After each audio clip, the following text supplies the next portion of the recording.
Hello, everyone, and welcome. My name is Heidi Roth, and I'm a registered dietitian as well as health coach. And our topic today is fresh and fruity desserts. I'm here on behalf of Harvard Pilgrim Healthcare, and just a couple things to note. I have my chat box open in front of me, so if you see me looking down, I'm looking down at my computer. I have the chat box open, and I'm happy to answer questions while I'm talking. And if there's a lot of questions, I'll answer them at the end. But otherwise, please feel free to use the chat box. It doesn't even have to be a question, just if you want to contribute something or comment, always welcomed as well. So it's not often that I get asked to do a dessert cooking demonstration. Typically, it tends to be more main meals and salads and things like that. So I was pretty excited when I was asked to do fruit desserts today. And being here now in the middle of summer, we have lots of fresh fruit available. And so it was kind of fun to think, okay, what fruit dessert will I make? There's so many possibilities. Should I make an upside down cake? Should I make a fruit cobbler? Should I make a fruit salad? So I kind of decided on two things that maybe are a little bit not known as much, but they do have maybe a little bit, you could argue, on the healthier side compared to most desserts. So the first thing I'm going to make is something called a plum clafouti. I don't know, does anyone familiar with clafouti? A clafouti is a baked, it's almost like between a custard and a cake. And it's a French dish, as you know, it sounds French and fancy, clafouti, right? So the first time I had it was at a dinner party. And so it can be served as something that's kind of fancy or something that's rustic. It is so quick and so easy to make. It's delicious, and definitely I think it should be in your repertoire of desserts because it's quick, easy, and healthy-ish. Why is it healthy-ish? Well, it uses about 1.5 pounds of fruit. It uses 4 eggs. It doesn't have that much flour in it, and it doesn't have that much sugar in it. It's really not meant to be a super sweet dessert, and it's typically used with somewhat tart fruit. So let's get started. What we're going to do is grab a 9 by 13 baking dish, and I have a 1/4 cup of butter at the bottom of the dish. And what the butter does is it adds flavor to the dish, but it's also going to kind of coat the dish and make sure that your clafouti and your dessert doesn't stick. So when you preheat your oven, put the dish in the oven as it's preheating, just until the butter melts. So I'm going to go ahead and put this in a 425-degree oven.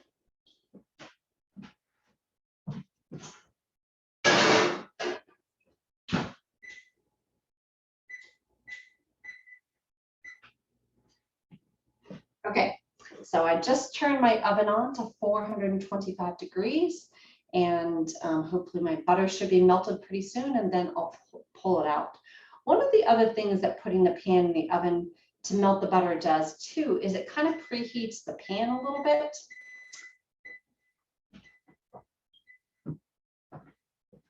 It preheats the pan a little bit, and it allows the butter to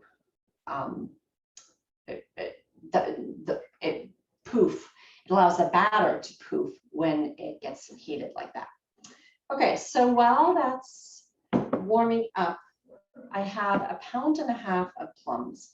Now, really, typically a clafouti is made with cherries, and you even leave the pits in the cherries. And so you would have to warn your guests, hey, be careful, the cherries all have pits in it. That is the traditional French way of serving a clafouti. But there's a lot of other fruits that can be used for a clafouti, and you kind of want to have them be stone fruits typically tend to be the ones that would go best. So things like plums, apricots, nectarines, peaches, any type of stone fruit. Now, the other thing that you kind of want to think about is how ripe is your fruit. If your fruit is really, really, really ripe, It's going to be delicious, but the fruit will maybe fall apart a little bit more and you might not need as much sugar. Now these plums, I got these on Monday and it's 6 plums and I just cut them up and I tried 1 or 2 of them and they're still pretty tart. So if you're kind of deciding, do I need a little bit more sugar, a little bit less sugar, you would want to err maybe a little bit more on the tart side because, excuse me, a little bit more on the more sugar side because these are so tart. So I'm going to go ahead and add in 1/3 cup of granulated sugar to these pears and let them sit while I make the batter. And you will see how so fast and quick and easy this dessert is. So here's my 1/3 cup of sugar. I'm going to add that in. Stir that around. And let them sit a little bit. And this will kind of, and then we quickly make our batter. So the batter, I'm just going to use my blender. You could put this in a bowl and use a whisk, but it's so fast and easy to use your blender. And it kind of, what it does is it gets out any of the lumps that might be in there from the flour. You don't want to beat it too much, but just until it's blended. So I'm going to take my eggs and I'm going to put in 4 eggs. There's 1. Now, I'm just not throwing my eggshells on the floor. I actually have a garbage can here next to me. One of the things that I've discovered is that when you are baking or cooking, pulling out your garbage pail and having it next to you saves a lot of time rather than running back and forth under the sink. You know, maybe on some cooking shows, I think it was Rachel Ray who kind of made a garbage bowl popular, right? And she just puts all her kind of kitchen debris in a bowl, and that's fine too. But I find just having the garbage can next to you is the easiest. Now, if you have a dog or a pet that likes to get into things, maybe that's not always the best bet, but does make it somewhat easy. Okay, so I also have another 1/3 cup of sugar. The whole recipe uses 2/3 cups of sugar. So I'm going to add most of that, and then I'm going to save about a tablespoon of it to sprinkle on top of it. So I'm just going to put that aside, and we'll sprinkle that on top once the batter is made.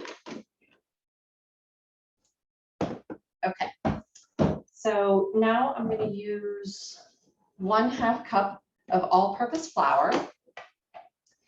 Now, if you are gluten-free, you could use almond flour. I've made that before with almond flour. It's delicious. It adds a little bit more protein, a little bit more healthy fat.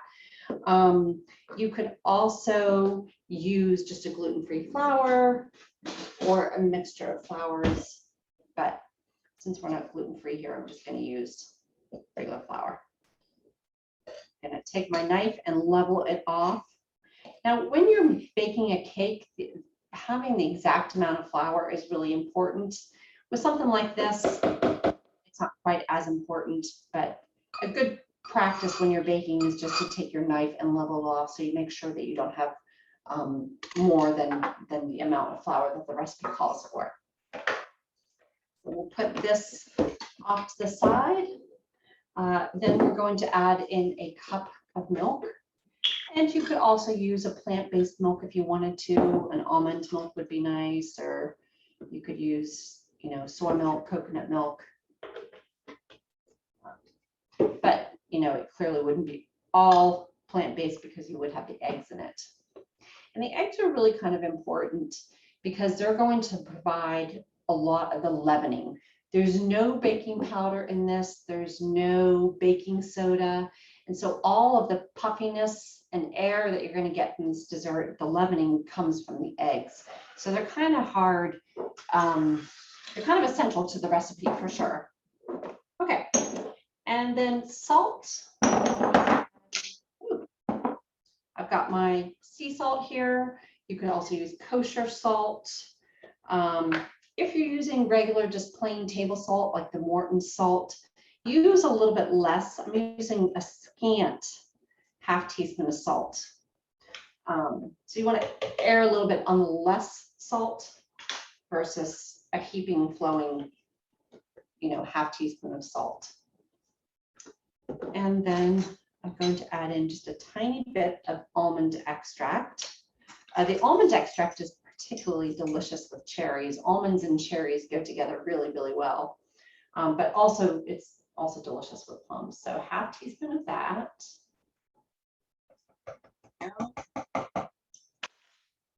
And then lastly, 2 teaspoons of vanilla extract. Where did my teaspoons go? Oh, that's right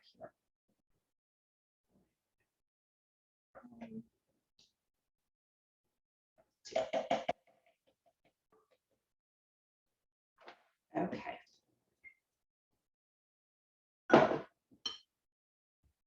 And I think that's it. You can see how quick and easy that is, right? So I'm just going to put that in my blender. Just whirl it around really quick.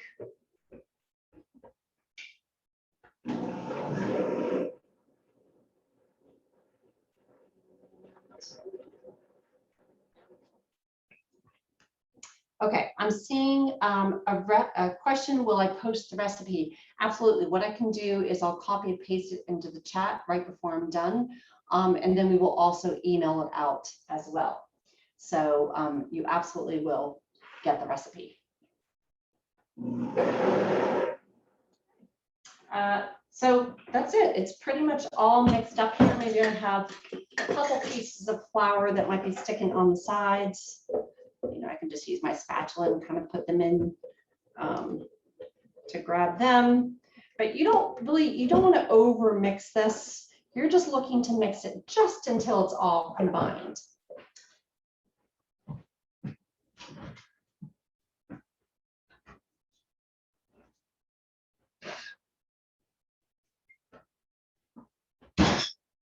Okay, so my pan is nice and hot, and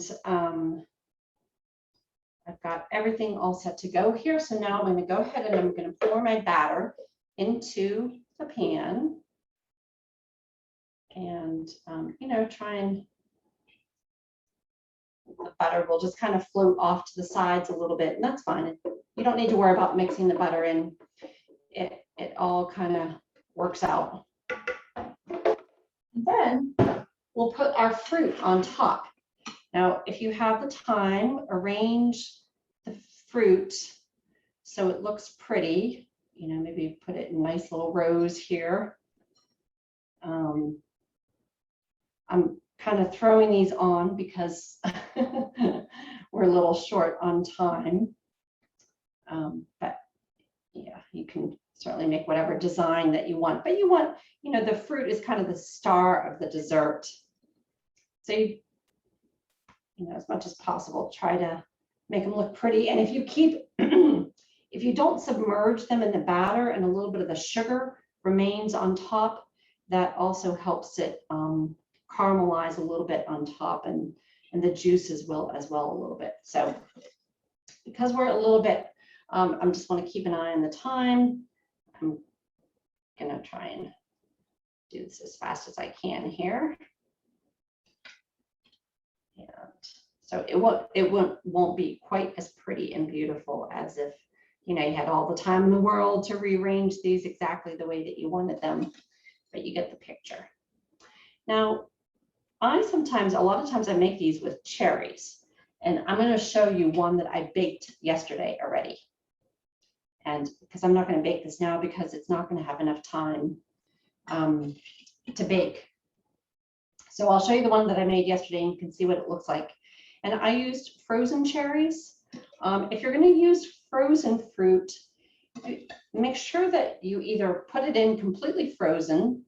Then there's a chance that your dessert might not puff up as much. Or what I did yesterday was, while the butter was heating up in the pan, I spread my frozen cherries out on a pan, and so they defrosted, and I kind of drained them a little bit. So what happens sometimes if you use frozen fruit, frozen fruit is very convenient, but one of the problems is that sometimes it kind of bleeds, and it kind of gives an unpleasant color to the batter. So you kind of want to avoid that as much as possible. So I'm just taking the little extra sugar that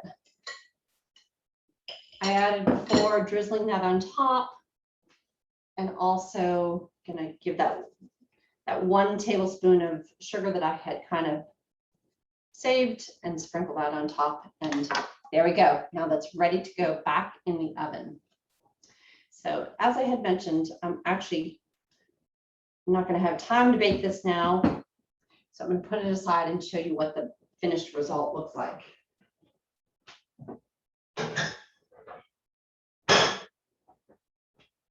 Okay.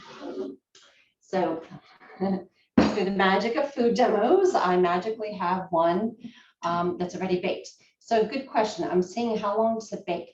It bakes for about 20 minutes or so at 425 degrees. And you want to make sure that your oven is nice and hot when you put it in, because you want that initial poof. So this is what it looks like. You'll see I made it with the cherries, and it's kind of caramelized a little bit on top, some of the sugar that I had sprinkled on, and you can see there's cherries there. I'll cut a piece and show you what it looks like when you serve it. Just use my spoon. So this can be either served cold or warm. And I shouldn't even say warm, I would say more like room temperature is probably what you would want it. And it's a little bit almost like a mixture between a cake and a custard. So there we go. And if I had cut that, I probably could, cut it into a nice little square. I just put a little spoonful on there. You could sprinkle a little brown sugar on it. You could serve it with a little dab of whipped cream.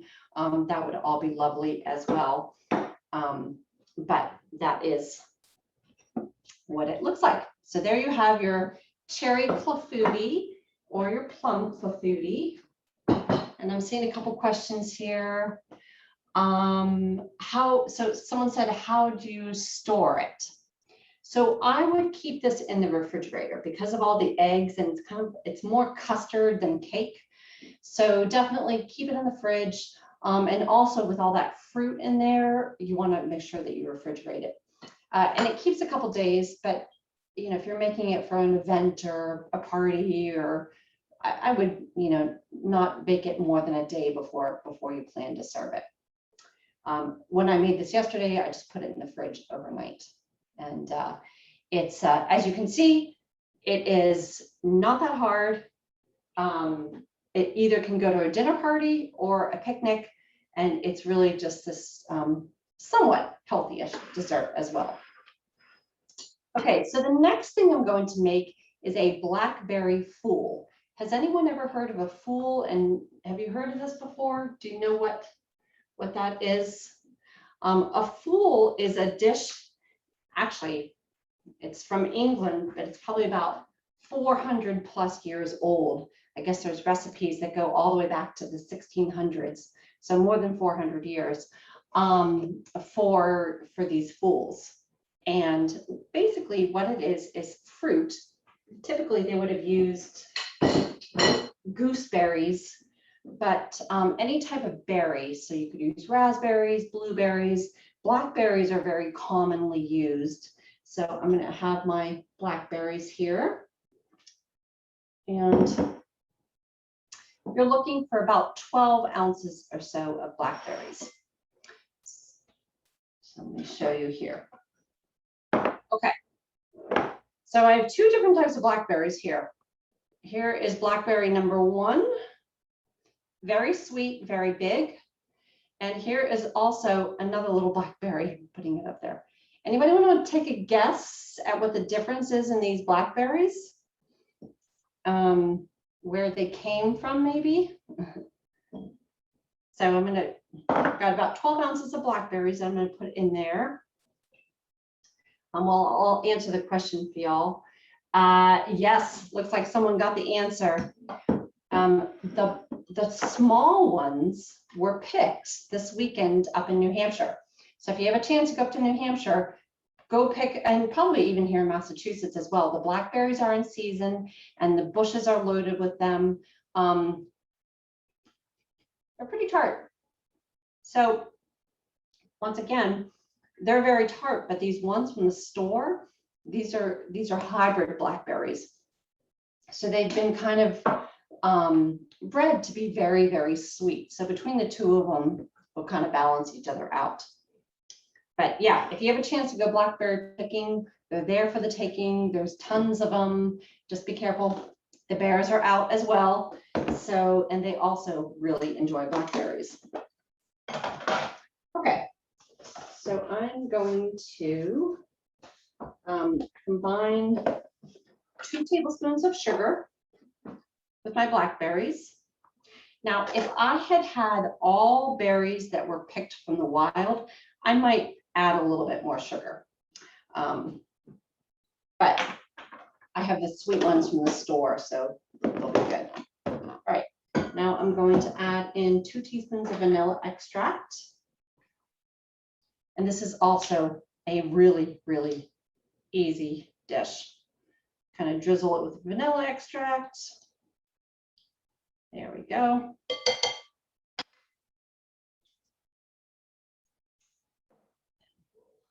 Give that a stir. And we'll let that sit for about 10 minutes. Okay. So now, typically a fool is made basically by taking some sort of fruit, some sort of berry, mixing them with sugar, letting and kind of mushing them up a little bit. And then you whip cream and you fold the two together. And so it's super easy, super simple. I'm going to make this a little bit healthier. So instead of 1 cup of whipping cream, I'm going to use half a cup of whipping cream. And then I'm going to take a little bit of yogurt, whisk that up and fold those two together. I like it because you still get the creaminess from the whipped cream and kind of some of the aeration, but you also get a little bit more protein and it's a little healthier when you're using the Greek yogurt as well. But certainly if you just wanted to have it in its more traditional form, then you would use all 1 cup of whipping cream instead of half a cup. I'm going to go ahead and put my half a cup of yogurt. I'm just using, you know, the Stonyfield organic Greek yogurt here, but you want it to be plain. You want a little bit of tang from it. So don't buy the pre-sweetened yogurt. You want to be able to kind of control how much sugar is going in. Okay. So I've got that, my half a cup of yogurt there. I'm going to take my whisk and whisk that up so that it's nice and smooth.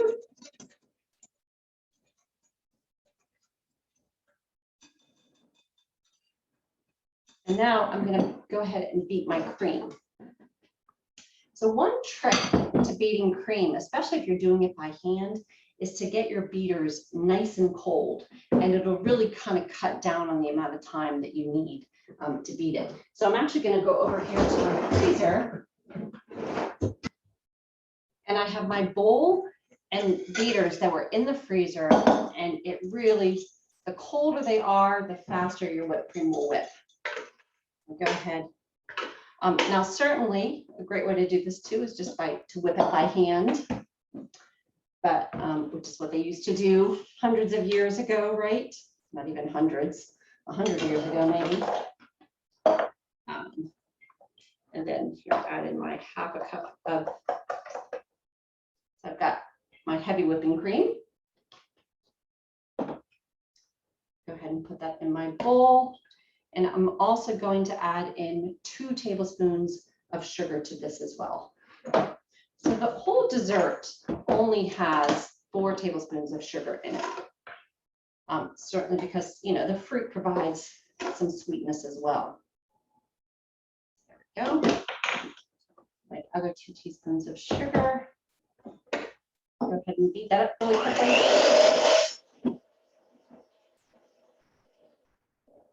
So while I'm beating this, let me know if you have any questions, comments. Have you had this dessert before? Have you tried it anywhere? Let me know.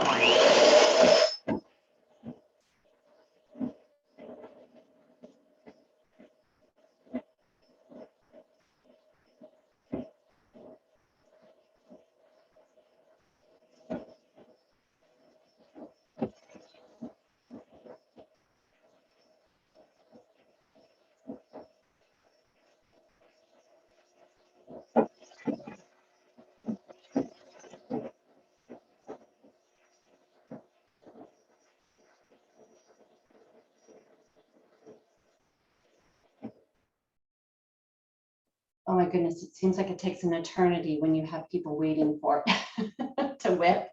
So I'm gonna call this good enough. What you're looking for is for kind of soft peaks. Maybe I'll give this a couple more seconds.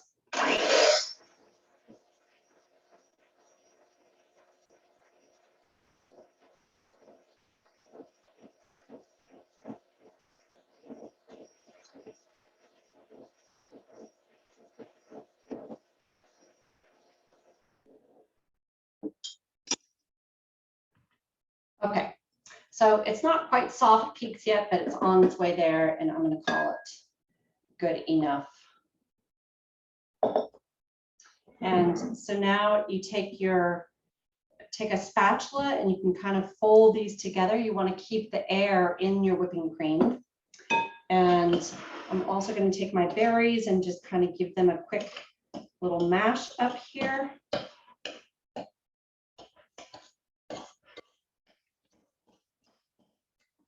And they don't have to be perfect, but kind of just mash them up a little bit so they even get more of their juiciness out. And then dump it in and mix it all together. Andrea, if you're there, is there a way that I can easily email these recipes to everyone? Can I email them to you and then you email it out to everyone? I'll also post it in the chat box as well right now, so that if you wanted to take a screenshot of it quickly. Actually, what I can do, once this is served, I'll hold up the recipe and you guys can take a screenshot of your of it as I hold it up. I don't know if that would work. And then we'll also email the recipes out. So this is kind of all mixed together. And yes, I will email the recipes to Andrea.